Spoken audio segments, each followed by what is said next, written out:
He Everione, Storyverse. Have you ever been judged just based on how you look? Well, this story might just make your day. When Clint Eastwood walked into one of LA's most luxurious restaurants wearing just a simple polo shirt and slacks, nobody recognized the legendary actor and director. That's when an arrogant waitress made the biggest mistake of her career, trying to kick out and humiliate a man she thought was just some random older customer. What she didn't know was that Clint didn't just have a reservation. He owned the entire restaurant. And what happened next became a Hollywood legend, because in true Clint Eastwood style, he turned this moment into the most unexpected lesson about respect that restaurant had ever seen. It was a typical Friday evening at the Grand Oak. The recently renovated dining room buzzed with LA's elite, young tech moguls in designer suits, social media influencers capturing their gold leaf desserts, and old money families maintaining their weekly traditions. Among them sat a man in a simple gray polo shirt and casual slacks, quietly sipping whiskey at his usual corner table. Most of the veteran staff recognized him, of course. How could they not? But 6 months ago, when Clint Eastwood quietly purchased the Grand Oak, he'd given them strict instructions: treat him like any other customer during his periodic quality checks. He believed the true measure of a restaurant wasn't in how they treated celebrities, but in how they treated everyday people. Rachel, the restaurant's newest waitress, didn't know any of this. Fresh from prestigious hospitality school and building her own food influencer following, she'd spent her shift alternating between fawning over social media personalities and casting disdainful glances at the underdressed man in her section. Thomas, the longtime manager, watched nervously from across the room. He'd seen that look in Rachel's eyes before, the same look she'd given last week to a retired surgeon who dared to wear loafers instead of formal shoes. But tonight was different. Tonight her judgment would carry consequences she couldn't imagine. As Rachel's clicking heels approached Clint's table, Thomas held his breath. The veteran staff tensed, recognizing the calm before a storm. The quiet man in the polo shirt just took another sip of his whiskey, that familiar half-smile playing at the corner of his mouth. Rachel positioned herself at the table, iPhone partially visible in her apron pocket, her practiced smile not quite reaching her eyes. "Sir, I couldn't help but notice you've been nursing that house whiskey for quite a while now." Clint looked up, meeting her gaze with the same steady calm that had faced down countless Hollywood executives over the decades. "It's a good whiskey." "Perhaps," Rachel continued, her tone dripping with fake concern, "you'd be more comfortable at the bar? We're expecting several reserve parties, and this table," she gestured to the pristine white tablecloth, "is typically for our dining guests." A young busboy named Miguel, who'd immigrated from Mexico 2 years ago and worked tirelessly to support his family, overheard the exchange while clearing a nearby table. He knew exactly who the man in the polo shirt was. He'd seen every Clint Eastwood film with his father growing up. His hands tightened around the bus tub, fighting the urge to say something. "I'm comfortable here," Clint replied simply, taking another unhurried sip. Rachels professional weniger kräkt's Lichtli. She glanced at her watch, then at a group of young tech executives waiting by the host's stand. "Sir, our executive chef prepares a very exclusive menu. The prices," she paused meaningfully, eyeing his casual attire, "reflect the caliber of our establishment." At the next table, an older couple who'd been regulars for 20 years shifted uncomfortably. The husband started to speak up, but his wife touched his arm, recognizing the look in Clint's eyes, the same look that had preceded some of cinema's most memorable moments. "I'm aware of the prices," Clint said quietly, his voice carrying that familiar gravelly tone that had commanded attention in countless films, "and the chef's work." Rachel's smile vanished completely now. She pulled out her order pad with sharp, irritated movements. "Well then, sir, shall I explain our menu?" Slowly, perhaps. The last words carried a distinct jab at his age. Miguel, still nearby, couldn't stand it anymore. He stepped forward, his voice quiet but determined. "Miss Rachel, maybe should get Thomas." "Stay out of this," Rachel snapped at him. "Go bus tables. Tats wat Jure hier for." She turned back to Clint, who had watched the exchange with particular interest in Miguel's attempt to help. "Now, sir, one last time." The tension in the dining room was becoming palpable. Other guests were trying not to stare, but the contrast between Rachel's growing agitation and Clint's unshakable calm was mesmerizing. "One last time," Rachel continued, her voice rising enough to draw attention from nearby tables. "This isn't some diner off the highway. This is the Grand Oak. Perhaps in your day things were different, but now we have standards." Clint set his whiskey down slowly, deliberately. The movement was subtle, but somehow it commanded more attention than Rachel's outburst. A few of the older patrons recognized it, the same measured calm before some of cinema's most iconic moments. "In my day," he repeated softly, one eyebrow rising slightly. "Yes, your day." When people could just walk in anywhere, dress however they wanted, order the cheapest drink and take up space meant for real customers. Rachel was fully committed now, months of bottled-up disdain for unfashionable customers pouring out. Times have changed. This is a luxurious environment for people who appreciate modern luxury.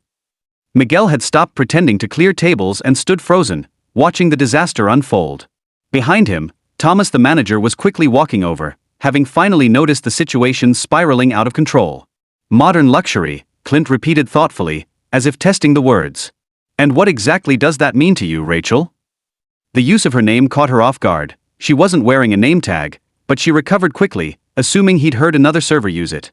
It means, she declared, understanding that some places aren't for everyone. Our clientele expects a certain ambiance. She gestured toward a group of young entrepreneurs taking selfies with their gold leaf desserts. They get it. They respect what the Grand Oak represents. They're not here pretending to be something they're not. The irony of her statement hung in the air.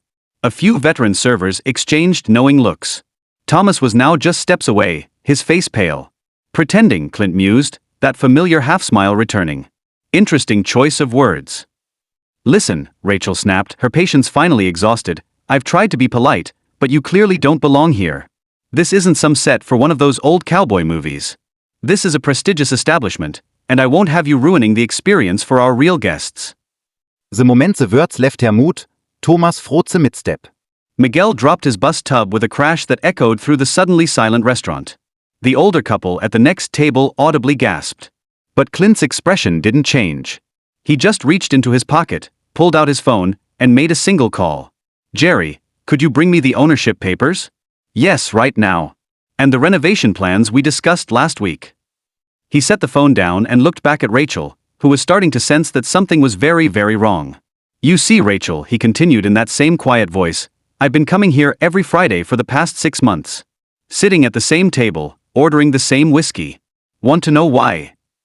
Rachel's face had begun to pale, the implications slowly dawning on her. Because 6 months ago, I bought this restaurant. Not for the prestige, not for the modern luxury, but because for 50 years, the Grand Oak represented something real, a place where genuine hospitality meant treating everyone with respect, regardless of what they wore or how many followers they had.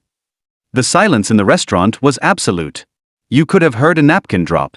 Jerry, the restaurant's longtime accountant, appeared moments later with a leather portfolio. He nodded respectfully at Clint, handed him the documents, and stepped back, trying to hide a smile. Rachel stood frozen, her order pad hanging limply at her side. The reality of her situation was hitting her in waves, each realization worse than the last. Chat not only insulted a customer. Chat insulted Clint Eastwood. Chat not only insulted Clint Eastwood. Chat insulted her own boss. And not just any boss, a living legend who'd built his career on characters who stood up against exactly the kind of arrogance she just displayed. Miss, Clint said, his voice carrying that familiar gravelly tone that had commanded respect across 6 decades of cinema, let me tell you a story about this place. He gestured around the dining room. 50 years ago, I came here for the first time.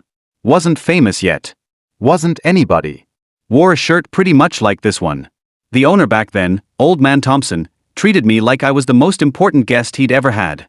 Not because of who I was, but because that's how he treated everybody. He paused, taking another sip of his whiskey. When his son wanted to sell the place 6 months ago, I bought it for one reason, to preserve that spirit. Real class isn't about designer labels or social media followers. It's about dignity, respect, and treating everyone like they matter. Miguel, still standing nearby, straightened up a little taller. The older couple at the next table nodded approvingly. Even some of the young influencers had put down their phones, caught up in the moment.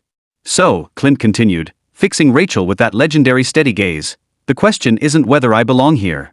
The question is whether you understand what this place really stands for. Rachel's eyes filled with tears, reality crashing down around her carefully constructed worldview. But what happened next surprised everyone, especially her. I could fire you right now, Clint said, his voice gentler now, but that's not what this place is about. Instead, I'm going to give you a choice. He gestured to Miguel, who stepped forward nervously. This young man tried to warn you. He recognized me not from social media, but because he watched my films with his father. He understood something you didn't. Respect isn't about appearances. Turning to Miguel, Clint spoke with quiet authority. Son, how would you like to start training as a waiter? We could use more people who understand what real service means. Miguel's eyes widened with disbelief and gratitude. Yes, sir. Thank you, sir.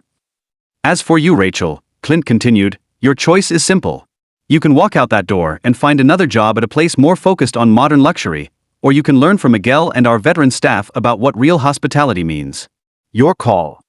Rachel wiped her eyes, looked around at the dignified faces of the longtime staff, and made her decision. I'd like to stay and learn, sir. If you'll let me. Good choice, Clint nodded, finishing his whiskey. Thomas, put Miguel in charge of her retraining. As the tension in the room dissolved, the older couple at the next table began to applaud. Others joined in, not for the celebrity in their midst, but for the lesson they just witnessed. A reminder that true class has nothing to do with clothes or status, and everything to do with how we treat each other. Today, the Grand Oak remains one of LA's finest restaurants, not because of its luxury, but because of its heart. And if you stop by on a Friday evening, you might just see a man in a casual polo shirt sitting at his usual corner table, quietly ensuring that the old values of respect and dignity live on. Hey everyone, this was Ludwig, and if you enjoyed this story about real class and timeless values, make sure to hit that like button and subscribe. Let me know in the comments about a time when someone judged you wrong and how you handled it. See you in the next video.